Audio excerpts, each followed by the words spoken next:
another tech project, PayByFace. You might know Mihai. He also introduced us with what is MedicPad all about, and now he's gonna be presenting us PayByFace. Mihai, you know the drill: 5-minute speech and another 5 minutes Q&A. Best of luck. Carry on. Thank you very much. In the full essence of the word serial entrepreneur, I'm excited to share my second startup that I've founded and I'm CEO at. Is called PayByFace, making purchases with your selfie. See if I can get this working. We're focusing on the complex problems with payments, which is not an easy problem. People in very large platforms, Visa, MasterCard, a lot of people are trying to solve this problem, and it's a very difficult space with the entire fragmentation of infrastructure.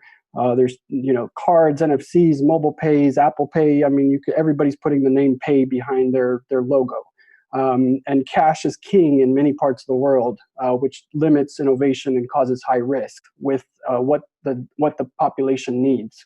We have a very, very strong leadership team. This is our board of directors. Everyone comes from various fields with many years of experience. We're basically trying to Uberize and gamify shopping. So both of our apps are available in the App Store. There's a merchant app and an e-wallet app. The e-wallet is available for both iPhone and Android. And the merchant app is available for iPad, like you see in the photo there, in store hooked up, or on the iPhone for mobile payment processing, things like home delivery, where they can come to your door and scan your face, completely contactless for small payments. This works very well for tips. Now with the situation, people are not tipping anymore because they don't want to give money. So we can get the merchant app so they can just scan someone's face at the door, get a few dollars in tips, and continue building income for themselves. We've had very, very fast traction. January 2018 was sort of the idea fruition. We spent 2 years in customer discovery and business model validation. I pitched many, many times trying to figure out what is PayByFace, how are we going to build PayByFace, how is the world going to accept PayByFace. November, I teamed up with Chef Pietro Belli from Zurich. We formed our PayByFace Serele. December, we launched our first beta in Bucharest for Christmas, right on the dot. And then in February, we made it to Nielsen Report. Nielsen Report is the news in the payments industry. We were featured in February. Now in March, we've gotten a lot of interest. We just got selected to participate in Startup Bootcamp here in Amsterdam in the Startup Bootcamp Commerce 2020 Accelerator.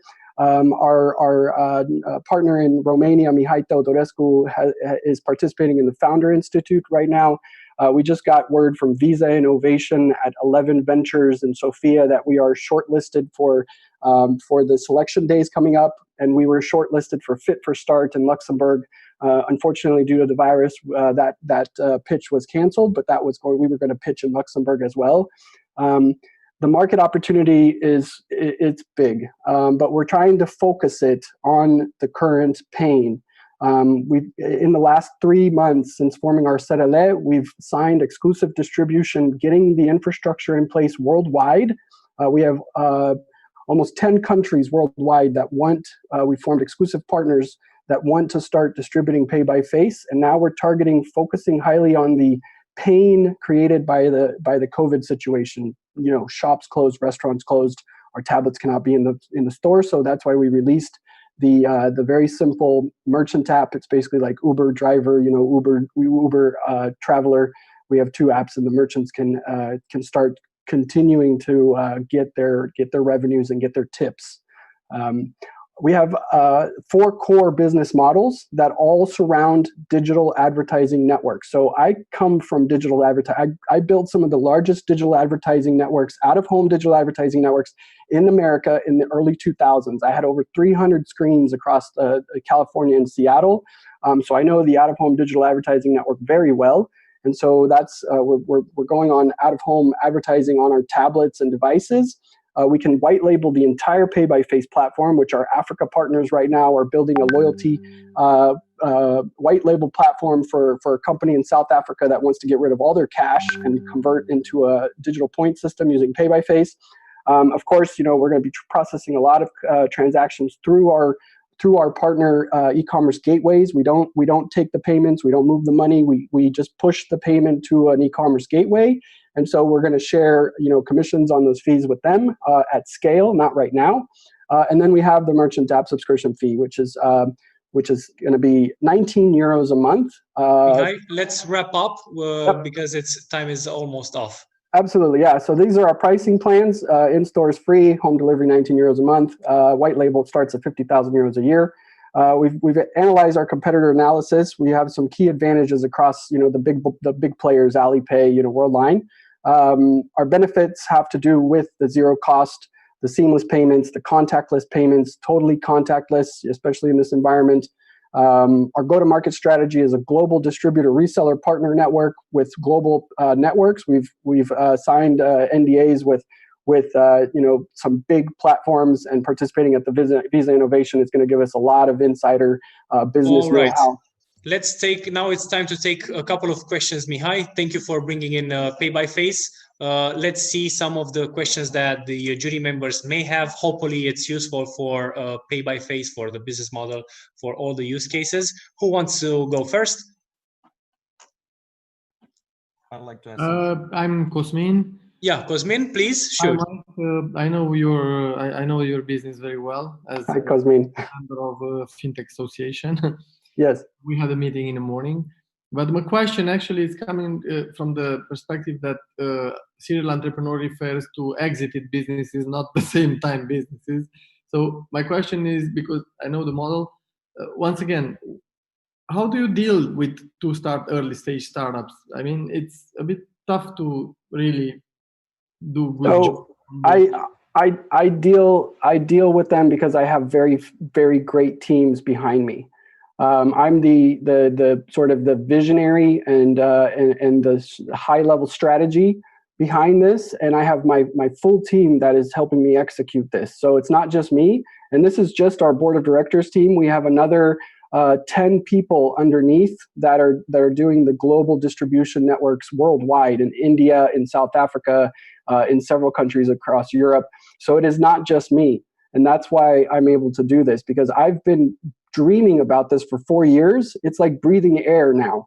I don't think about it anymore. It's just like breathing. It's like talking. I do it because I love it. Let's speed up to the questions and take one more question from the jury members. Mihai, who wants to have the last question in this evening? I have a question for you, Sergio. I simply love your idea because I use face recognition for everything that I have right now in place. However, and we've seen that in China, that happened in the last months, when they started using masks, nothing worked. They couldn't go inside restaurants. They couldn't use their phones. They couldn't access anything. Do you see this as a problem for facial recognition in the future, not necessarily specific to this moment?